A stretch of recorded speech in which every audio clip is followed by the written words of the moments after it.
Alright, and on to part 2 of the Raging Demons intro. This is Raging Demons RPG. And last we left our heroes, they had opened an interdimensional portal onto a newly found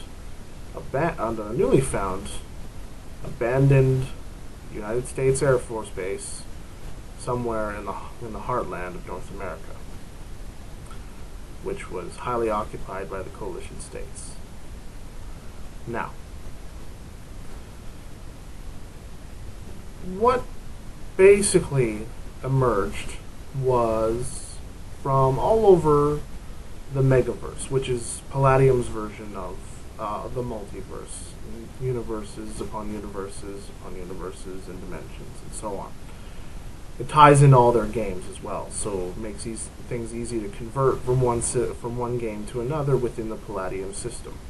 So, now, what emerged from the portal was that the portal itself was less a gateway that you would physically step through. Instead, it basically allowed allowed the very fabric of space-time to unfold and unfurl in a very random and chaotic way right there on the spot.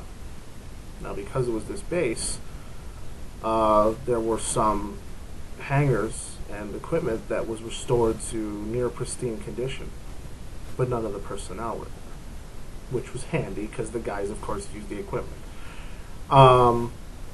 As well, there were different landscapes and objects and peoples that were brought there. It was an odd mix. Of course, you had your token Nazis. That's right, a couple of straight out of the trenches, 1940s, Übermenschen, emerged, and they were, as you can understand, very terrified by the gaming group, as some of them weren't even remotely human.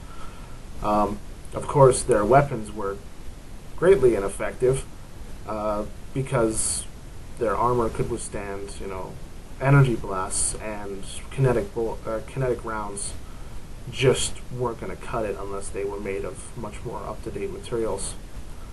So the party basically went about seeing what had come through, ascertaining whether or not it was harmful or not, and finding out what best to do with it.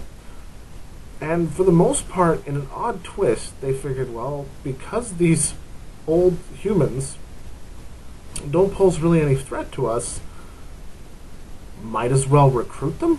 I wasn't sure of it either. But it turns out that these particular Nazis were just the kind that put on the uniform but didn't have the ethos behind it. So, good. So, well, that, and I'm pretty sure the non-human members of the party know all too well the coalition states fascist type humanistic or human supremacist mentality doesn't fly very well, so just your run-of-the-mill racist is just going to be squished like a bug. Now, getting more well, let's discuss more of what came through. As well, from the 20th century, was a couple of middle-aged gentlemen from the, well, not middle-aged? No, they were younger men, maybe mid-20s, that's what I meant to say, mid-20s. Urban youth, you could say, from the inner cities of, from a rough inner city of the United States. Let's say Los Angeles, and they happen to be, they weren't stereotypical, but they certainly were gang members. They had weapons on them to defend themselves. And of course, the party yet again laughed when they all unloaded a 9mm pistol at near point-blank range, and every single round would just smash against them and fall to the ground. It was a very Superman kind of moment. They enjoyed having that edge after being I guess after being basically spanked around by the Coalition for so long, it was nice to be the guys with an advantage for once. Alright, so in addition to those normal persons, that's the best way I can put it, they also encountered a small Egyptian-style pyramid, which was protected by two godlings, which are sort of a step up from a demigod. And they were Egyptian godlings. So I had them basically outfitted and portrayed very much like the false gods of Stargate. But they were in fact, real gods, and their whole life was to guard that particular temple. And now that the temple was there, they needed to protect it. So there's a bit of a fight there, and eventually they explained themselves the best way they could to these godlings to make them, understand that they had no interest in the temple at all, and that would be completely left in their care. And in the meantime, they can make themselves more useful by, of course, joining the group. They were really big on recruiting at this point. They were overall, but at this stage, they really, as long as you just stopped shooting at them for 20 seconds, you were in. Basically, is the way the Raging Demons worked. And then finally, the only other thing they can come across was a damaged, 20-foot high robot that was, completely deactivated, and they didn't know exactly what to make of him. And all they had was a serial number on him. Actually, all he had was the acronym SCRET TDY Model 4. Now, for those who are familiar with the Palladium system, Heroes Unlimited, one of the other popular games in the Megaverse, has an organization known as Secret, and Secret is responsible for the apprehension and control of those with advanced superhuman abilities, kind of like the Sentinels were in the X-Men series. And that's kind of what TDY Model 4 was. He was basically a deactivated Sentinel. And the guys managed to repair him, and they reprogrammed him, as you would expect.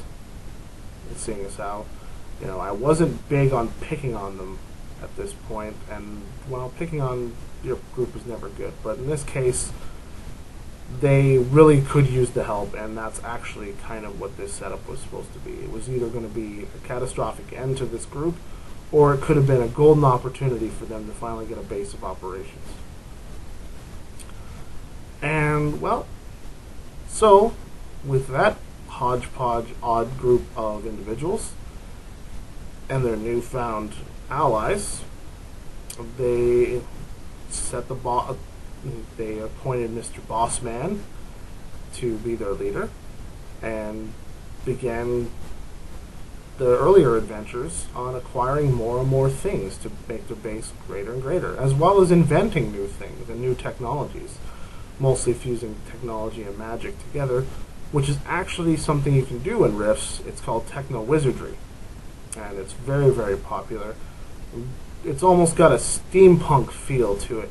Before there was such couture around steampunk, so if you like steampunk, techno-wizardry actually might be something up your alley when it comes to Rifts. And so from there, the Raging Demons were born. They also came to an agreement on that name. I don't remember the thought process behind it. I know it was supposed to be kind of a splintering off of the Demon Busters Incorporated itself. It was supposed to almost be a slap in the face at them by putting demon in their name. But yeah, that's how they started out. I hope that's been relatively informative or entertaining, and maybe even giving you some thoughts for your own games. And I'm sure I'm going to do some more backstory, key points, and maybe some character profiles regarding the Raging Demons as this channel plods along.